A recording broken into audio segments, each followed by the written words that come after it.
الحمد لله وكفى والسلام على عباده الذين اصطفى أما بعد أعوذ بالله من الشيطان الرجيم بسم الله الرحمن الرحيم يا أيها الذين آمنوا ادخلوا في السلم كافة صدق الله العظيم. محترم سامعین کرام اور معزز میرے بھائیوں دوستوں بزرگوں، جیسا کہ آپ سب کو معلوم ہے کہ آج شب برات کی رات ہے، اور شب برات کا معنی ہے بری ہونے کی رات، جس میں اللہ تبارک و تعالی بہت سارے لوگوں کو جہنم سے بری کر دیتے ہیں، بہت سارے لوگوں کو جہنم سے بری کر دیتے ہیں۔ اصل بات ہمیں شب برات کے اوپر ہی کرنی ہے، لیکن شب برات کو سمجھنے سے پہلے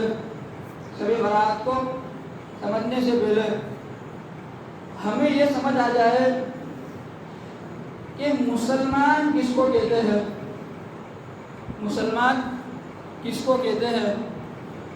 آپ صلی اللہ علیہ وسلم سے لے کر 1857 تک مسلمانوں کی کیا تاریخ رہی، مسلمانوں نے دنیا کے اندر زندگی کس طریقے سے گزاری، یہ بھی ہم سب کو معلوم ہوگا۔ تو اس سے ہمارے دلوں کے اندر مسلمان ہونے کی عظمت، آج جو ہے ہمارا نوجوان طبقہ جو ہے فیشن کے نام کے اوپر عیسائیوں کی طرف دیکھتا ہے، انگلینڈ کی طرف دیکھتا ہے، امریکہ کی طرف دیکھتا ہے، اسپین کی طرف دیکھتا ہے، یہ احساس کمتری کی وجہ سے کہ بھائی ہمارے پاس کچھ نہیں ہے، اس وجہ سے اس کو وہاں دیکھنا پڑتا ہے۔ اس لیے میں ضروری سمجھتا ہوں کہ پہلے ہمیں یہ معلوم ہو جائے کہ مسلمان کہتے کس کو ہے، اور مسلمانوں نے آپ صلی اللہ علیہ وسلم سے لے کر 1857 تک کیسی زندگی گزاری۔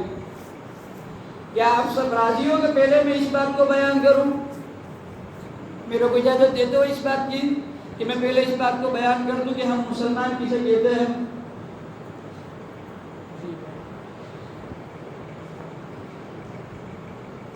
اگر ہم صحابہ کی تاریخ کا مطالعہ کریں تو الحمدللہ صحابہ کے بیانات، صحابہ کے واقعات تو اتنے زیادہ مشہور ہو چکے ہیں، ہر ایک کو معلوم ہے کہ بھئی کس طریقے سے صحابہ جب آپ صلی اللہ علیہ وسلم دنیا میں تشریف لائے تو ایسی زندگی گزار رہے تھے کہ جن کے اوپر کوئی حکومت کرنا بھی گوارا نہیں کر سکتا، ایسی زندگی گزار رہے تھے کہ جن کے اوپر کوئی حکومت کرنا بھی گوارا نہیں کرتا۔ اس طرف روم کی حکومت تھی، اس طرف فارس کی حکومت تھی، لیکن کبھی انہوں نے یہ نہیں سوچا کہ بھائی ہم اس کے اوپر حکومت کریں، اتنی یہ قوم تھی۔ لیکن جب نبی کریم صلی اللہ علیہ وسلم آئے ان کے درمیان اور ان کو دین اسلام کی معلومات کرائی، وہ آپ صلی اللہ علیہ وسلم پر ایمان لے کر آئے، اور پھر ان کے اوپر ایمانی لائن سے، اسلام کے لائن سے محنت کی۔ آپ صلی اللہ علیہ وسلم نے بتایا کہ اللہ تبارک و تعالیٰ کون ہے، اور اللہ تبارک و تعالیٰ کے نزدیک آپ کا درجہ کیا ہے، آپ کی ذمہ داریاں کیا ہے، یہ سب جب بتایا تو ہمارے سامنے ہے کہ صحابہ نے صرف 30 سال کے اندر جو قوم پوری دنیا کے اوپر حکومت کرتی تھی، اس طرف روم حکومت کرتی تھی آدھی دنیا کے اوپر بھارت حکومت کرتی تھی، لیکن دونوں قوموں کو، لیکن وہ ظالم قوم تھی۔ کون قوم تھی؟ اپنے لوگوں کے اوپر ظلم کرتی تھی، دوسروں لوگوں کے اوپر ظلم کرتی تھی، انصاف سے کام نہیں لیتی تھی۔ تو صحابہ نے ان کو انصاف سکھایا اور ان کی حکومتوں کو ختم کر کے اس جگہ کے اوپر مسلمانوں کی اسلامی حکومت کو قائم کرا۔ یہ تو ہم سب کو معلوم ہے، اب اس سے ذرا آگے چلتے ہیں، بھائی ہندوستان کیا، بھائی ہندوستان تو بھائی معلوم چلتا ہے کہ بھائی ہندوستان میں سب سے پہلے محمد بن قاسم دستور لے کر آئے، لیکن وہ کیوں آئے، کیسے آئے، یہ بھی ہمیں معلوم ہونا چاہیے۔ اللہ تبارک و تعالیٰ نے مسلمان کو پیدا کیا ہے لوگوں کے فائدے کے لیے، لوگوں کو نفع پہنچانے کے لیے، لوگوں کو ایک اچھی زندگی، بہترین زندگی، دونوں جہاں کی بہترین زندگی جینا سکھانے کے لیے، کہ نہ لوگوں کو دنیا میں تکلیف پہنچے نہ آخرت میں، دونوں جگہ کی زندگی سکون اور آرام سے گزر جائے۔ اس لیے اللہ تبارک و تعالیٰ نے مسلمان کو بنایا، مسلمان کو بنایا، محمد صلی اللہ علیہ وسلم کو بھیجا۔ تو جب محمد بن قاسم ہندوستان کیوں آیا؟ سب سے پہلا سوال۔ محمد بن قاسم رحمۃ اللہ علیہ کے آنے سے پہلے سری لنکا کی طرف کا جو علاقہ ہے وہاں پر مسلمان تاجر عرب سے آتے تھے، عرب سے مسلمان تاجر وہاں پر آتے تھے اور وہاں پر وہ اخلاق سے ساتھ پیش آتے تھے۔ تو ان کے اخلاق سے وہاں کے لوگ اتنے زیادہ خوش تھے، اتنے زیادہ خوش تھے کہ پوچھنے کی بات نہیں۔ جب وہ وہاں سے روانہ ہوئے ایک مرتبہ واپس عرب جانے کے لیے، تو رستے میں آتا ہے سندھ کا علاقہ، رستے میں آتا ہے سندھ کا علاقہ جہاں پر حکومت تھی راجہ داہر کی۔ تو اس نے جب دیکھا کہ بھئی کوئی جہاز جا رہا ہے، کوئی جہاز جا رہا ہے، تو اس نے جہاز کے اوپر قبضہ کر لیا۔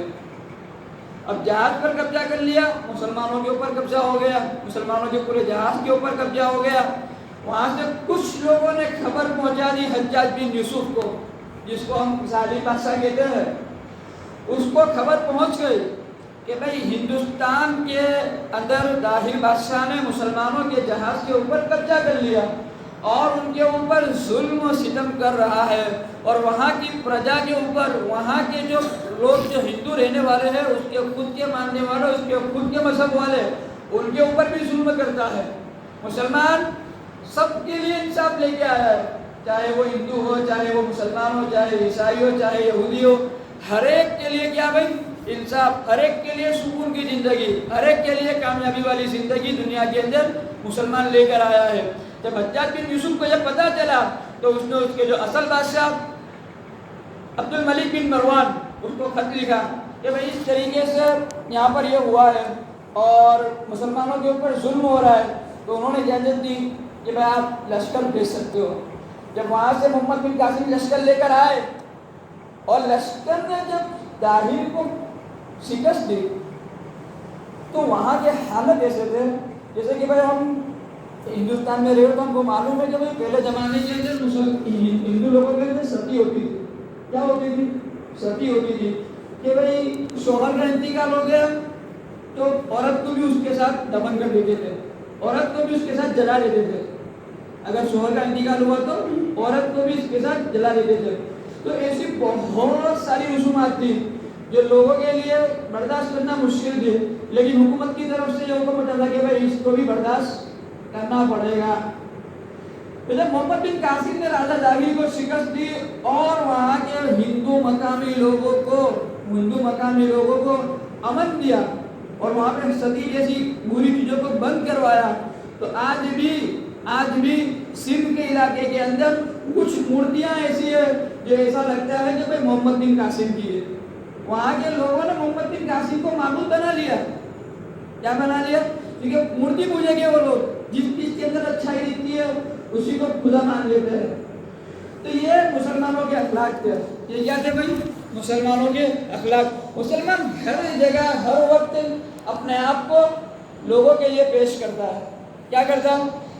ابھی ہم دیکھ رہے ہیں بھائی زمانے کے اندر ہر جگہ سائنس کی ایجادات ہے۔ کیا ہے؟ ہر جگہ سائنس کا بوجھ بالا ہے۔ یہاں دیکھو وہاں سائنس چل رہا ہے۔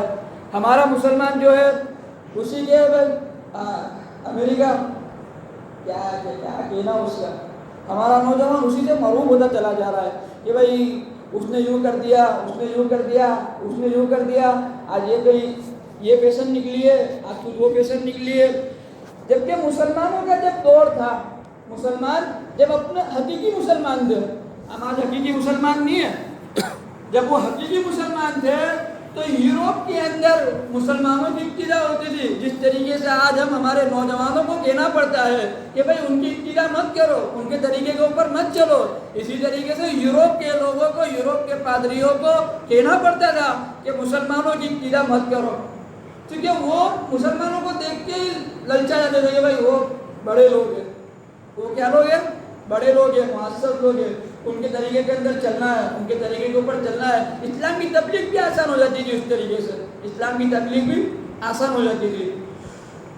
تو سائنس کا تو ورگلا چل رہا ہے سب جگہ کے اوپر، مشینری ایجادات روزانہ کچھ نہ کچھ سننے میں آتا ہے. لیکن آپ سن کر حیران رہ جائیں گے کہ بھائی کمپیوٹر جس کو آج کی دنیا کا بادشاہ، اصل بادشاہ کہتے ہیں، یہ آج سے 1000 سال پہلے، کتنے سال پہلے؟ 1000 سال پہلے الجزری، کون؟ الجزری، سائنسدان الجزری مسلمان نے بنا دیا تھا آج سے 1000 سال پہلے، اور اس کی پوری تھیوری لکھ کر اپنی کتابوں کے اندر محفوظ کر دی تھی کہ بھائی کمپیوٹر کس طریقے سے بنایا جائے گا. انہوں نے اس زمانے کے اندر اس طریقے کی مشینی ایجادات کی تھی کہ جتنے ہمارے موبائلوں کے اندر آپشن آتا ہے آٹومیٹک ٹائم سیٹنگ، آٹومیٹک کہ بھائی پورے دنیا کا ٹائم ایک ساتھ میں پورا سیٹ ہو جاتا ہے. تو اس زمانے کے اندر انہوں نے اس ٹائم پہ ایسی گھڑیاں بنائی تھی کہ جو ستارے اور چاند اور سورج کی روشنی سے اور ان کے طریقے کے اوپر کہ وہ جس طرف جو حساب سے گردش کرتے ہیں اس گردش کے حساب سے ان کو ٹائم بتاتی تھی، اس گردش کے حساب سے ان کو ٹائم بتاتی تھی. خلیفہ راشد نے جب مسلمان ایک گھڑیال بنا کر یوروپ میں بھیجی تو اس کے 5 فٹ کی گھڑیال تھی. کتنی؟ 5 فٹ کی. جب کلاک ہوتا تھا اس کے اندر 1 گھنٹہ ہوتا تھا تو پوری فوج گھڑیال کے اندر سے باہر نکلتی تھی. اگر 1 گھنٹہ رات کا 1 بجا تو 1 چکر مار کے واپس اندر جاتی تھی، دروازہ آپ بند ہو جاتا تھا. جب انہوں نے وہاں کے لوگوں نے اس چیز کو دیکھا تو سوچا کہ یہ کیا چیز ہے، کچھ نہ کچھ جادو ہے، کچھ نہ کچھ منتر ہے، کچھ نہ کچھ الٹا سیدھا کیا ہوا ہے. اس وقت ان لوگوں کو سائنس کا ایس بھی نہیں آتا تھا، سائنس کا مطلب مسلمانوں نے ان سب چیزوں کو بنا دیا تھا. تو اس کے بعد جو ہے اب ہم جاتے ہیں ہندوستان کے سائنس میں. تو بہت ساری جیسے پانی کا جو پمپ آتا ہے، پانی کا پمپ، پانی کی جو ہمارے گھروں کے اندر پائپ لائن جو ہے، یہ سب کچھ مسلمانوں نے 1000 سال پہلے بنا کے روبوٹ، جو روبوٹ آج روبوٹ کے اوپر دنیا ناچتی ہے، دنیا خوش ہوتی ہے کہ ہم نے آج اس سے زیادہ انٹیلیجنٹ روبوٹ بنایا، آج ہم نے اس سے زیادہ انٹیلیجنٹ روبوٹ بنایا.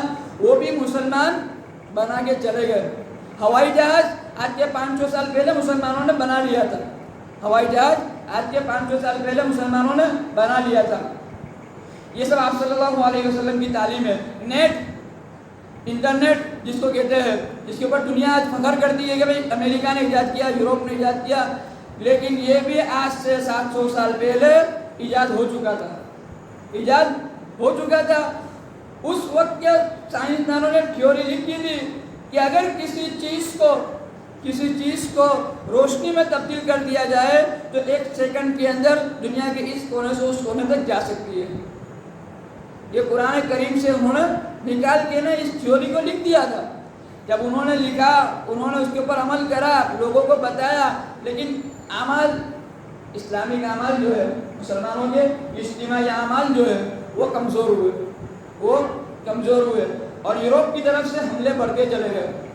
یوروپ کی طرف سے لوٹ مار کے لیے حملے بڑھتے چلے گئے. جب انہوں نے مسلمانوں کی بڑی بڑی لائبریریوں کو دیکھا تو شروعات میں تو سب کو جلا دیا. لیکن جب کچھ سمجھدار لوگوں نے لائبریری کے اندر کتابوں کو دیکھا تو ان کی عقلیں حیران رہ گئی، ان کی عقلیں پریشان رہ گئی کہ یہ کیا.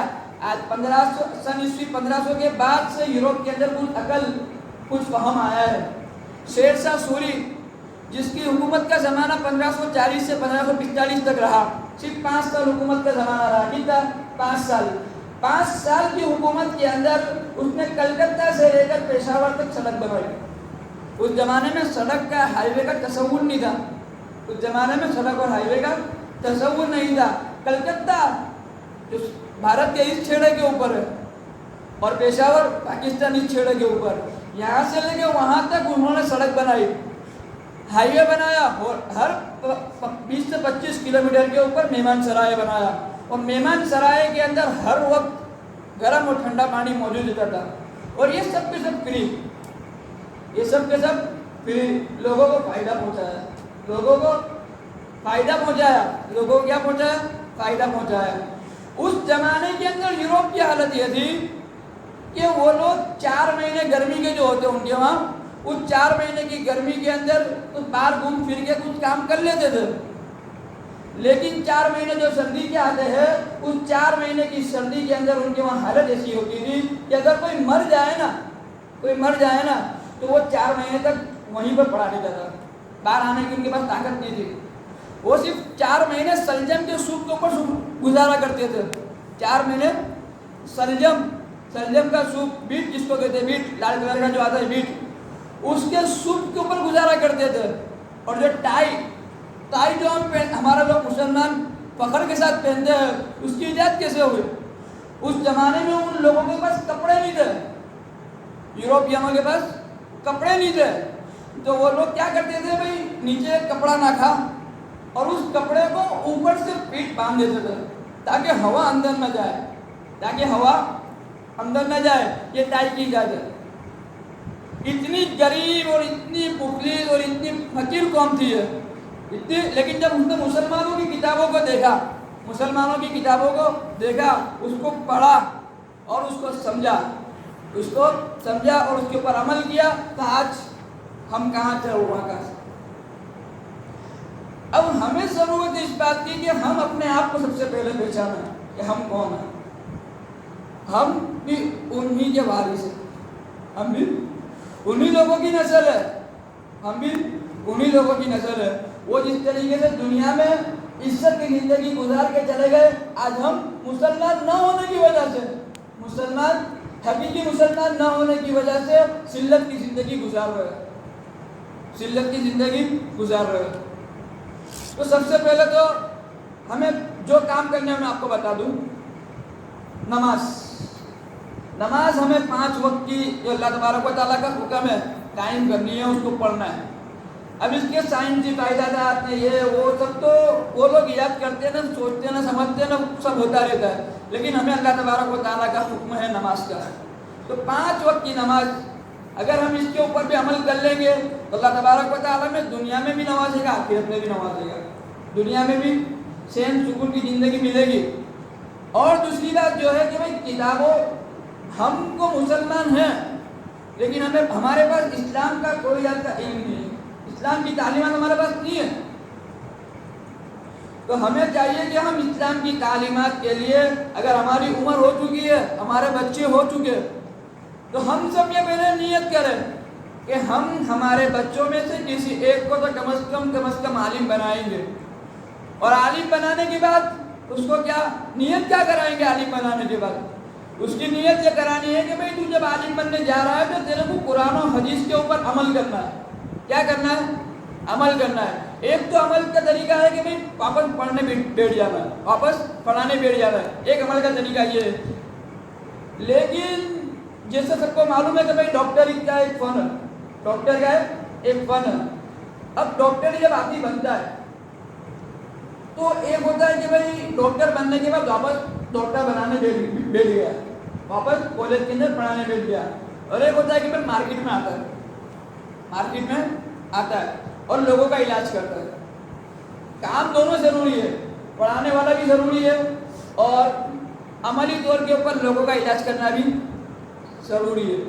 تو عالم جو بنا، تو اب ہمارے بچوں کو ہمارے نیت کرانی ہے کہ اگر تو عالم بنتا ہے، اللہ تبارک و تعالیٰ نے تجھے واپس پڑھانے کی اچھی صلاحیت دی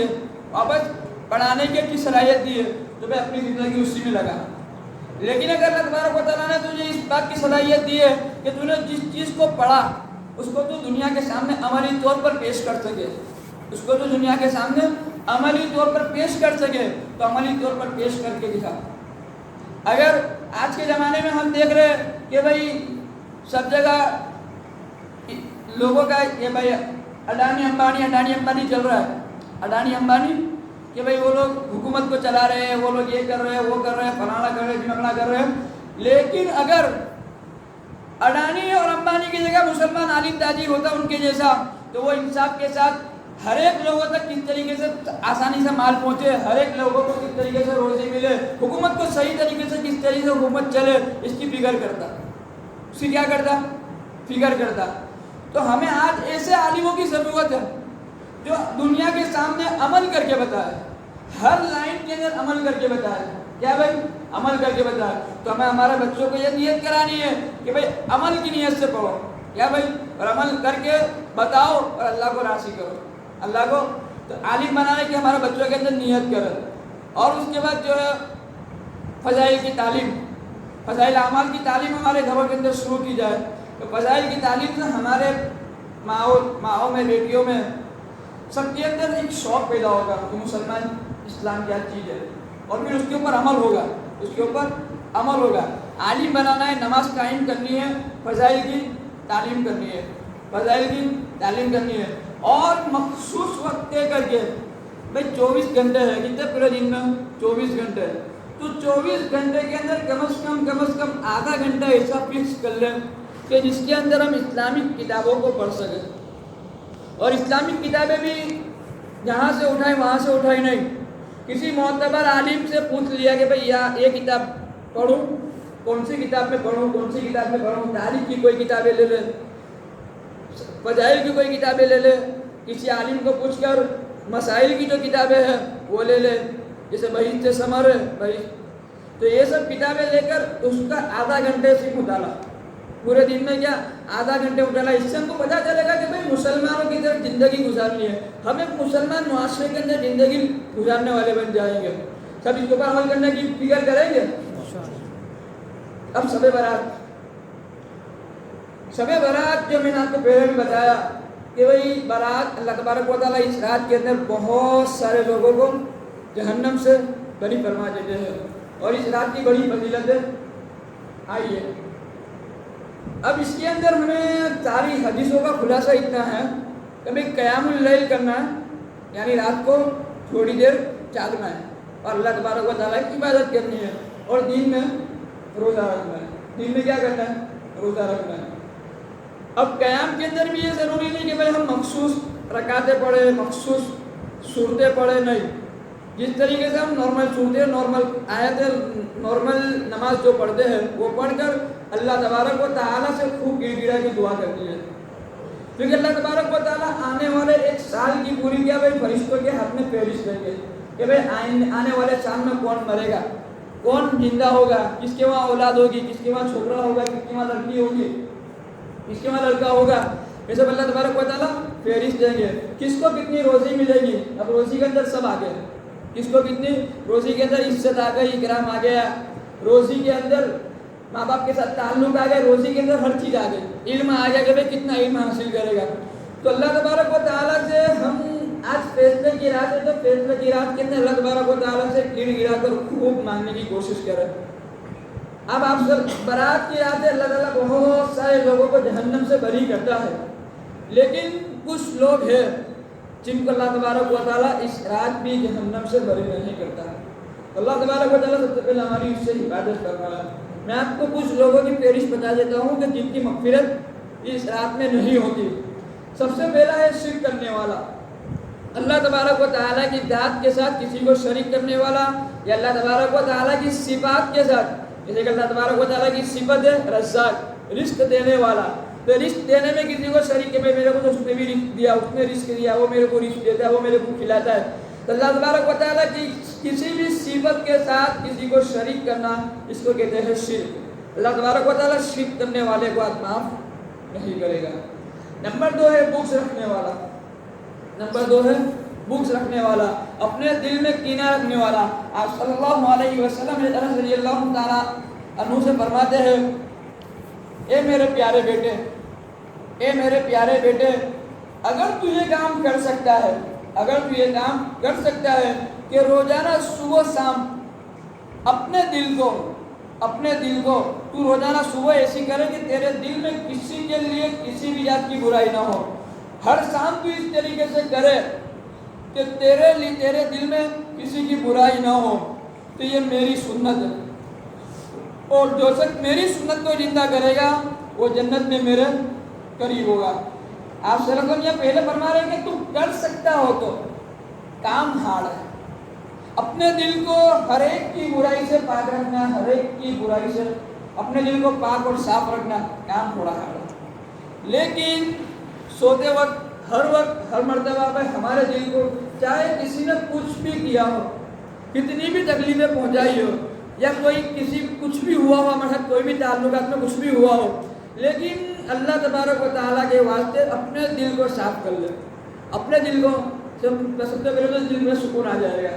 دل کو صاف کر لیں گے تو کیا ہوگا؟ دل میں سکون آ جائے گا. رات کو سکون والی نیند آئے گی، رات کو سکون والی نیند آئے گی. ورنہ تو بھائی اس نے آج یہ بولا میرے کو، ایسا کیا ویسا کیا، اب میرے کو ایسا کرنا پڑے گا، اب میں یوں کروں گا، اب میں فلانا کروں گا. تو یہ بکس ہے، آدمی کو رات میں سونے بھی نہیں دیتا، آدمی کو رات میں سونے بھی نہیں دیتا، اور آج مغفرت کی رات میں مغفرت سے بھی محروم کر دیتا ہے، مغفرت سے بھی محروم کر دیتا ہے. تو کم از کم آج اپنے دل کو تمام کے لیے صاف کر لے. اپنے دل کو کیا بھائی تمام، ہمارے دل میں کسی بھی طریقے کا کسی کے لیے کوئی بھی آج کا بکس نہ ہو. نمبر 2 ہے قطع تعلق کرنے والا. نمبر 3 ہے قطع تعلق کرنے والا، رشتہ داری توڑنے والا.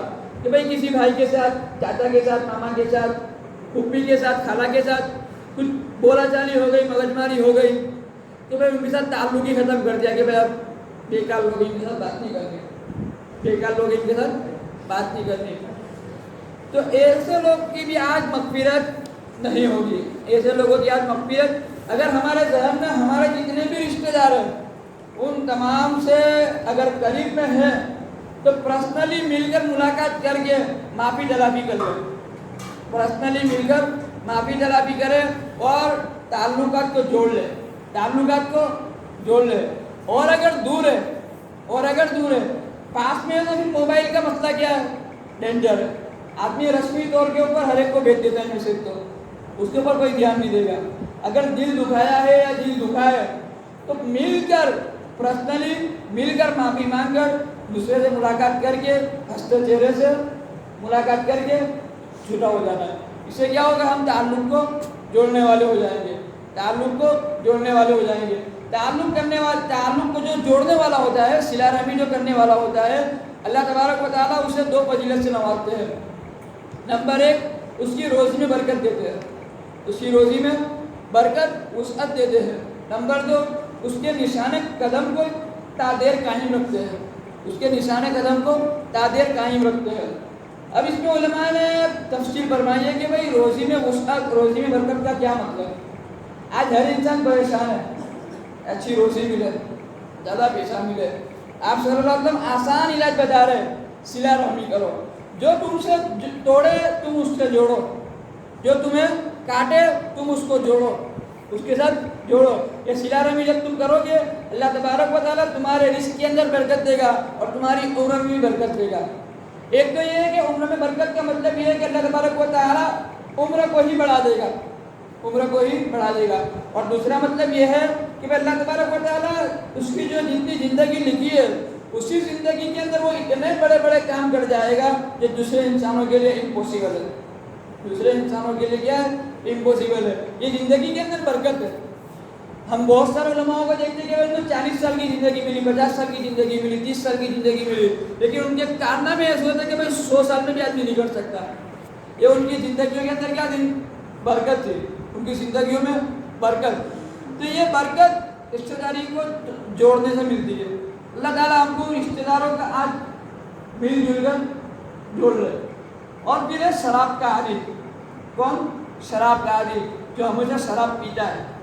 جس نے کبھی شراب پی اور پھر اللہ تبارک و تعالیٰ سے توبہ کر لی تو اللہ تبارک و تعالیٰ آج بھی اس کی مغفرت کر دے گا. لیکن جو مسلسل شراب پیتا چلا جا رہا، شراب کا جو عادی ہے، آج اس کی مغفرت نہیں ہوگی. اس کے بعد ہے زنا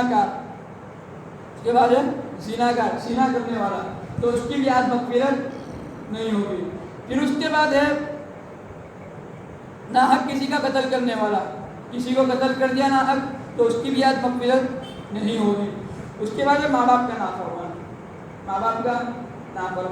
اور ماں باپ کے نافرمان اللہ تبارک و تعالیٰ فرماتے ہیں کہ بھائی تم اپنے ماں باپ کو اف بھی مت